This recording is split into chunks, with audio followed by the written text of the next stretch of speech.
तो चलिए आज समझेंगे हम कि डेटा वैलिडेशन क्या होता है। ठीक है, कभी आपने देखा होगा कि जब आप फॉर्म फिल कर रहे होते हैं तो मोबाइल नंबर जहां फिल करने का होता है तो हम ABCD भी लिख सकते हैं। तो यदि वो वहाँ पे हम रिस्ट्रिक्ट नहीं करते हैं कि नहीं ये सिर्फ मोबाइल नंबर ही यहाँ चाहिए, हमें नंबर ही चाहिए 10 डिजिट का, तब तक वो सही एंट्री नहीं होगा। ठीक है, तो डेटा वैलिडेशन सीखेंगे हम डिटेल में और इसका हर जगह काम है। क्यों? क्योंकि जो भी आपको डिसीजन लेना है या टॉप मैनेजमेंट को डिसीजन लेना है तो अच्छी क्वालिटी का डेटा होगा तभी उस पर हम डेटा ले सकते हैं, अच्छा डिसीजन या पॉलिसी बना सकते हैं, आगे का प्लानिंग कर सकते हैं। राइट। तो आज का जो टॉपिक हम समझने वाले हैं कि डेटा वैलिडेशन क्या होता है, तो why to use data validation, अलग अलग तरह के डेटा वैलिडेशन क्या हैं जो मुख्यतः यूज होते हैं, मेनली यूज होते हैं, और फिर एरर अलर्ट और इनपुट मैसेज कैसे हम उसमें अप्लाई कर सकते हैं ताकि ये ज़्यादा यूज़र फ्रेंडली हो जाए कि यूज़र कहाँ गलती कर रहा है, कहाँ गलत डाटा इनपुट हो रहा है। फिर हम कुछ डिस्कस करेंगे कि रियल लाइफ यूज केसेस कहाँ यूज होते हैं। ठीक है,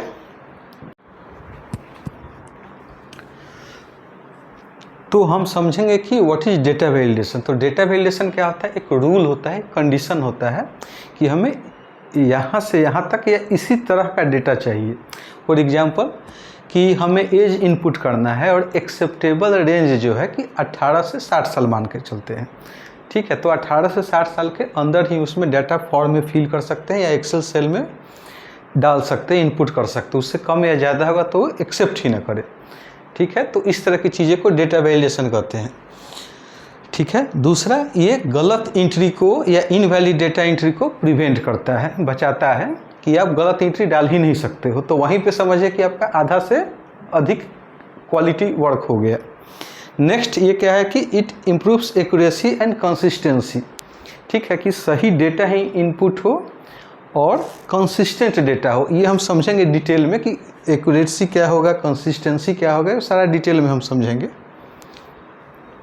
तो वाई यूज डेटा वैलिडेशन, तो एक है अवॉइड टाइपिंग मिस्टेक। अब इसमें देखेंगे कि टाइपिंग मिस्टेक में क्या आता है।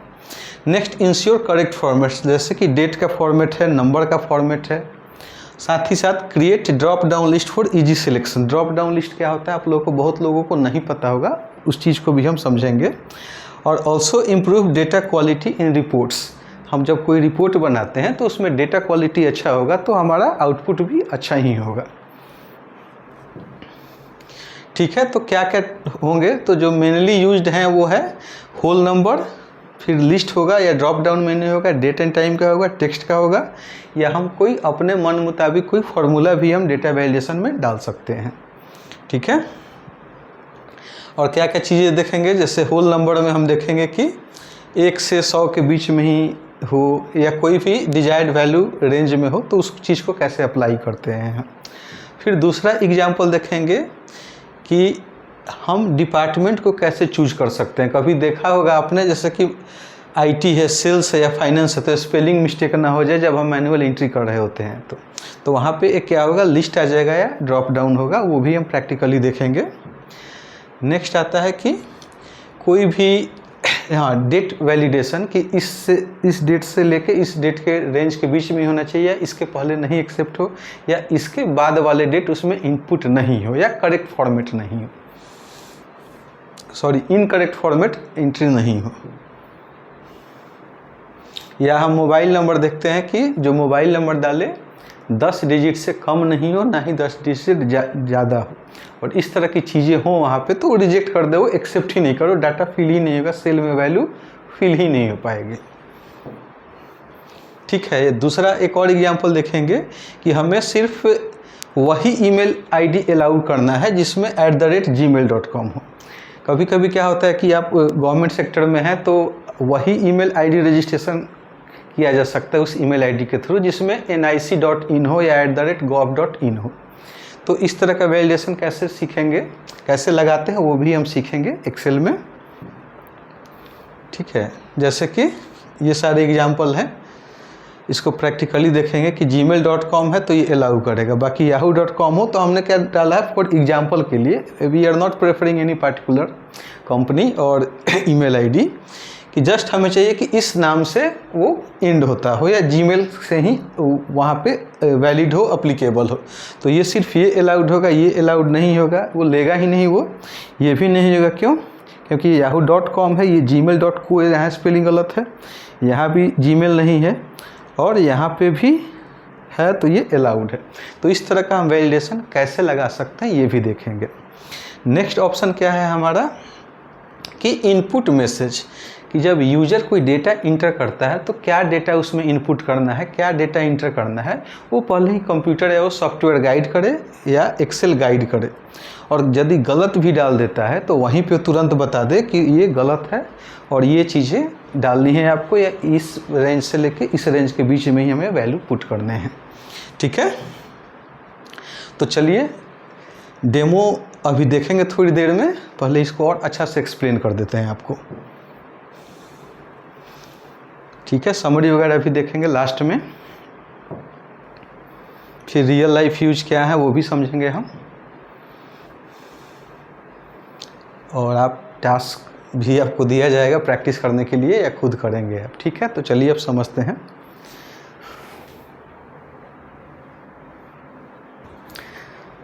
तो चलिए समझते हैं हम क्या समझेंगे यहाँ पे। मान लीजिए ब्लू कलर लेते हैं। तो सबसे पहले हम ये समझेंगे कि डेटा वैलिडेशन होता क्या है, व्हाट इज डेटा वैलिडेशन। तो डाटा वैलिडेशन का मतलब क्या है? डेटा वैलिडेशन मीन्स सिंपल है, कंट्रोल यूजर एंट्री या यूजर डेटा एंट्री, कि उसमें क्या रेंज का वैल्यू डाला जाए, सिर्फ उस चीज़ को कंट्रोल करना है वो चीज़ है। सपोज कीजिए कि कोई एक्सेल का कॉलम है और उसमें हमें एज डालना है। ठीक है, क्या डालना है? हमें एज डालना है। और एज का क्या कंडीशन है कि अप्लीकेबल कंडीशन यही चाहिए कि हमें 18 से 60 साल के बीच का ही एज चाहिए, 18 से 20 साल के बीच का ही एज चाहिए। अब मान लीजिए इसमें कोई मेरे से पूछता है कि आपका एज क्या है, या मैं जानबूझ से गलती से डाल देता हूँ कि आई एम -18 ईयर्स ओल्ड। ठीक है, देखिए टाइपिंग मिस्टेक हो जाता है इनपुट करने के समय, या ये भी हो सकता है कि कभी इंटेंशनल लोग गलती भी कर देते हैं। तो क्या ये पॉसिबल है? नेचुरली पॉसिबल है प्रैक्टिकली कि किसी का एज माइनस में हो। तो मेरा एज -18 साल है, okay, I am -18 years old. दूसरा लेते हैं एग्जाम्पल कि मेरे दादाजी का एज जो है 500 साल है। ठीक है, तो भरने के लिए यहाँ पे डाटा इंटर के लिए कुछ भी आप इंटर कर सकते हो, लेकिन जब हम ये डेटा वैलिडेशन डालेंगे, ठीक है, तो जैसे ही ये डालेंगे तो ये बताएगा कि नहीं दिस इज़ रॉन्ग एंट्री, और वो एक्सेप्ट ही नहीं करेगा। हम ये डालते हैं तो ही बताएगा this is wrong entry, accept नहीं करेगा। क्या एक्सेप्ट करेगा? 18 से लेकर 60 तक। ठीक है, उसमें 18 भी इंक्लूड होगा, 60 भी इंक्लूड होगा। तो इस केस में डेटा वैलिडेशन काम आएगा कि आप सिर्फ रेंज के अंदर ही कोई सा भी वैल्यू डाल सकते हैं, दूसरा वैल्यू नहीं डालेंगे। जब डालेंगे तो एक्सेप्ट नहीं होगा, वो बताएगा गलत है, वो सेल में वैल्यू ही इंटर नहीं होगा। और इसको हम प्रैक्टिकली देखेंगे कि माइक्रोसॉफ्ट एक्सेल में कैसे यूज करते हैं। ठीक है, तो ये क्या हो गया हमारा, it is related two numbers. ठीक है, दूसरा ऑप्शन क्या है?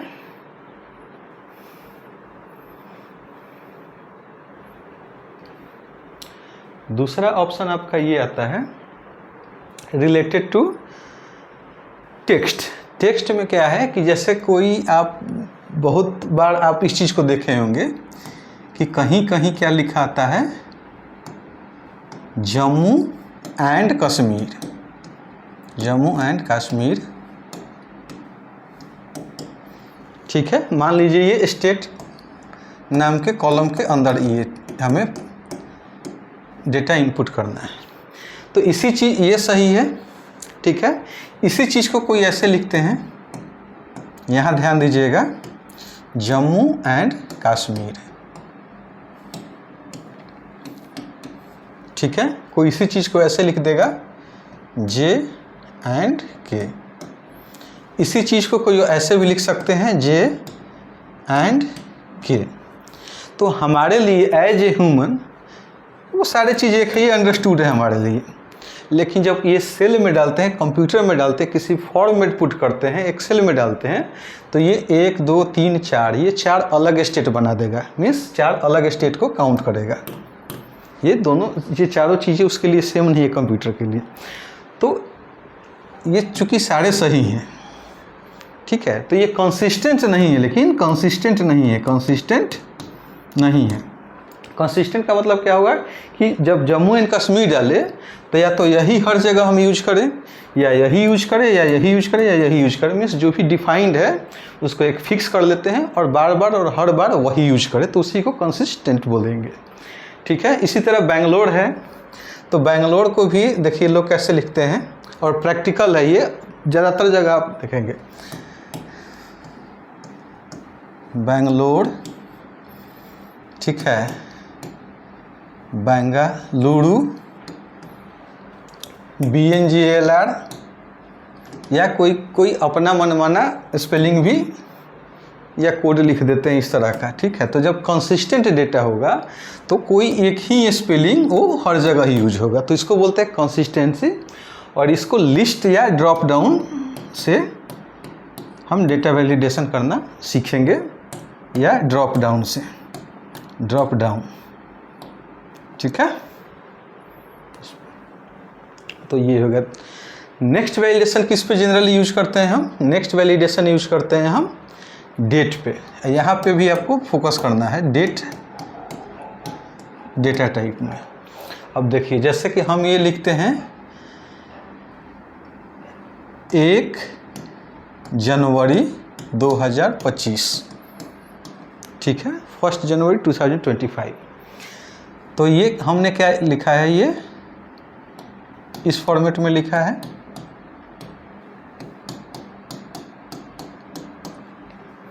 ठीक है।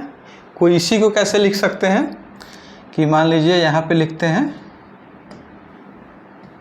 13 मार्च 2024। तो ये भी है कि ये DDMMY फॉर्म में ही है, ठीक है। लेकिन आप इस चीज़ को ऐसे भी लिख सकते हैं, अब जैसे कि ये दोनों कॉमन है, पता चल जा रहा है कि ये डेटा इंडियन सिस्टम है, हम ऐसा लिखते हैं हम अपने भारतीय सिस्टम में।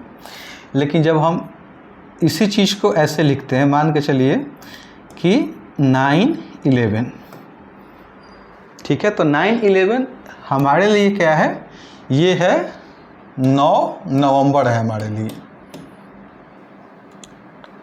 नवंबर, ठीक है। लेकिन यही चीज़ विदेश में या अलग डेट फॉर्मेट में क्या कहा जाएगा, 11 सितंबर, ठीक है। तो अब इसी चीज़ को आप जैसे कि अब हम ऐसे लिख देते हैं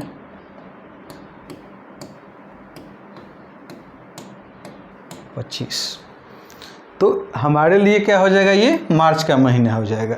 लेकिन जब हम ये सिस्टम फॉलो करते हैं फॉरेन वाला, तो ये मंथ हो जाएगा, तो मई हो जाएगा, 3 मई हो जाएगा। तो डेट अपने आप में सब सारे सही हैं, ठीक है, लेकिन हमें कोई एक कंसिस्टेंट फॉर्मेट यूज करना है, या तो हम ये फॉर्मेट यूज कर लें, या DDYY या 4Y वाला ऑप्शन यूज कर लें। तो इस चीज़ को हम डेट फॉर्मेट में करेंगे, सीखना अप्लाई। और दूसरा ये भी है कि कोई पार्टिकुलर रेंज के बीच में ही है, किसी 2 रेंज के बीच में ही हमारा डेट वैल्यू हो, या किसी पार्टिकुलर डेट के पहले का नहीं हो, या पार्टिकुलर डेट के बाद का नहीं हो, तो ये डाटा वैलिडेशन हम डाल सकते हैं, ठीक है। नेक्स्ट आता है कस्टम फार्मूला। कस्टम फार्मूला में क्या है कि हम कोई भी फार्मूला वहाँ पे डाल सकते हैं, जैसे कि हमने दिखाया कि जो भी हमारा ईमेल आईडी हो वो जीमेल का ही सिर्फ एक्सेप्टेबल है, gmail.com। इसी तरह हम मोबाइल नंबर का भी वैलिडेशन डालेंगे कि आपको 10 डिजिट का ही एक्सेप्ट हो, ठीक है। कोई इसमें क्या लिख दे ऐसे रैंडमली ABCD लिख दें या ABCD यहाँ तक EFG जो भी है 10 कैरेक्टर लिख दें तो ये एक्सेप्ट नहीं करे, या वैसे भी लिख दे 12 डिजिट 11 डिजिट या कम डिजिट का 10 डिजिट से कम भी हो तो भी वो एक्सेप्ट नहीं करे। इतना हम बेसिक फंडामेंटल चीज़ें सीखेंगे, ठीक है। ये बात अलग है कि इंडिया में किस रेंज से शुरू होता है किस रेंज से नहीं शुरू होता है, वो बात की बात है, लेकिन हम ये चीज़ें सीखेंगे कम से कम एटलीस्ट 10 डिजिट सपोर्ट करता हो, तो ये कस्टम फार्मूला से आता है, ठीक है। अब चलिए इसको हम प्रैक्टिकली सीखेंगे किस चीज़ में, माइक्रोसॉफ्ट एक्सेल में, ठीक है। चलिए